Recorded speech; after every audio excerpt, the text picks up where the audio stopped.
Have you ever been there? That moment in a meeting, at a family gathering, or even just hanging out with friends, where one person seems to be completely focused on the tiny details. They're the one who points out the typo, needs a 5-page report for a simple decision, and has to analyze every single option before moving forward. Hi everyone and welcome back to the Jaxom Talks channel. If you're a fan of Thomas Erikson's book, Surrounded by Idiots, you'll know exactly what I'm talking about. In his best-selling book, Thomas Erikson gives us a simple model for understanding personality types based on how we process information. This is a great place to start for many people because it gives us an easy way to understand our own tendencies and those around us. In this series, we're going to continue to look at each of the 4 personality types through the lens of that expanded model. Today, we will be talking about the blue personality type. Now, while a strong dose of blue can be a fantastic thing for quality control and accuracy, today we're going to dive into the other side of the personality. However, what happens when a blue's strengths become their biggest weaknesses, and by expressing their personality, they start to have a negative impact on everyone around them? So, for those of you who aren't familiar, let's do a super quick recap. If you want additional information on the personality types, check out my other videos. A blue personality is driven by a need for accuracy, facts, and logical thinking. They are analytical, detail-oriented, and structured. Their communication is precise and formal. They value data and process above all else. Think accountants, engineers, and quality control experts. These traits are incredibly valuable, but if they are not kept in check, they can have a big impact on the other colors in the group. First, we have to understand that most people aren't wired to pay attention to the same things that the blue personality will focus onto. When they do that, they can come off as nitpicky. In fact, the biggest pitfall for the blue personality is not that they're too detail-oriented. It's that the other colors think that they are. In life, you can only pay attention to so many things at once. If you're a blue and you're trying to pay attention to all of the details, you have less attention left over for things like body language and facial expressions. This can appear to other personality types like you're not listening to them even when you are. So let's break down the negative impacts, color by color, just as Erikson details.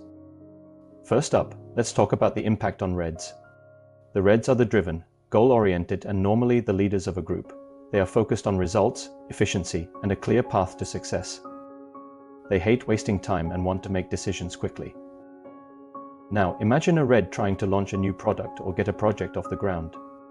They're ready to go, they see an opportunity, and they want to move fast. What can be the blue's reaction? Erikson indicates that the blue would likely hold progress up or slow everything down. We can't launch yet. We don't have enough data. We will need to run 2 more rounds of testing, check the findings, and create a comprehensive risk profile report with trackers before we even think about a timeline. This excessive need for data and checking all the information points can completely infuriate a red. The red sees their momentum being killed, time being wasted, and a potential market opportunity being missed. They get frustrated by the constant delays and the inability to simply make a decision and move forward. The blue, who sees their caution as a way to avoid mistakes, is seen by the red as a roadblock to success. This conflict can create a power struggle and a deeply tense environment. Next, let's look at the yellow personalities. Yellows are the social butterflies and creative visionaries. They are optimistic, spontaneous, and thrive on big-picture ideas and social interaction. They hate being bogged down by details and structure as it interrupts their artistic flow. So what happens when a blue lets loose on a yellow? Erikson explains that a blue's rigid, formal, and detail-oriented approach can be incredibly stifling to a yellow. The blue might shoot down a yellow's creative idea because it lacks a clear, data-backed strategy. They will want a detailed plan and direction for a brainstorming session, with clear goals and targets. However, this can kill the spontaneity and fun for the yellow. The yellow will feel uninspired, micromanaged, and deeply uncomfortable. They rely on freedom and a positive, free-flowing environment, which the blue's need for structure will completely disrupt. Chances are the yellow will withdraw, become quiet, and stop contributing their valuable, innovative thinking. The blue, in their pursuit of order, can create a sterile and demotivating environment that stifles the very creativity that could have led to a breakthrough. Finally, let's consider the impact on greens. Greens are the peacemakers and the team players. They are loyal, empathetic, and value stability and harmony.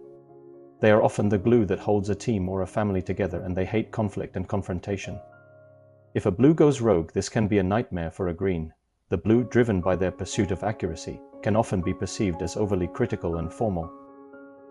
They'll point out every single mistake a green makes, no matter how small, and deliver that feedback in a blunt, impersonal way.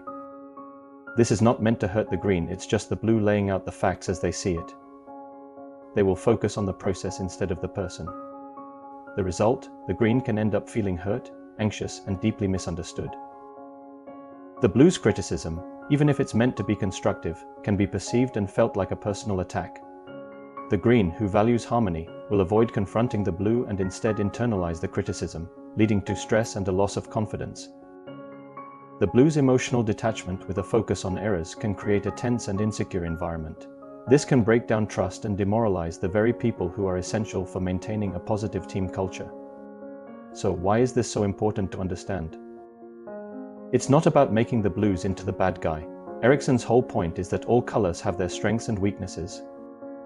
A blue's strengths are invaluable, but without emotional intelligence and an understanding of the other colors, they can leave a trail of frustrated reds, uninspired yellows, and impacted greens in their wake. This is where things get tricky, because from the perspective of the blue, they're being reasonable and practical and solution-focused, right? But from the perspective of the other personality types, it can seem like the blue is being rigid and uncompromising and critical. Here's the thing though, in most organizations, the blue personality is the one who is going to be assigned to solve problems. You will want someone who's going to be able to work out exactly what went wrong and how to fix it. You will need someone who's detail-oriented. The key takeaway from Erikson's book isn't to change who you are, but to be aware of the impacts and how you could adapt your communication method. If you're a blue personality, know that your superpower is also your weakness. Your ability to analyze situations objectively and come up with logical, data-driven solutions is something to be treasured. But you have to be careful not to come across as being cold, unfeeling, or overly critical, because when you do that, people will be less likely to share their ideas with you. And that means that you'll miss out on valuable input that could have helped you come up with better solutions. So if you're a blue, take a moment to understand the red's need for speed. Give the yellow's creative ideas some space to breathe before demanding a detailed plan. Finally, remember to deliver your feedback to a green with empathy and kindness.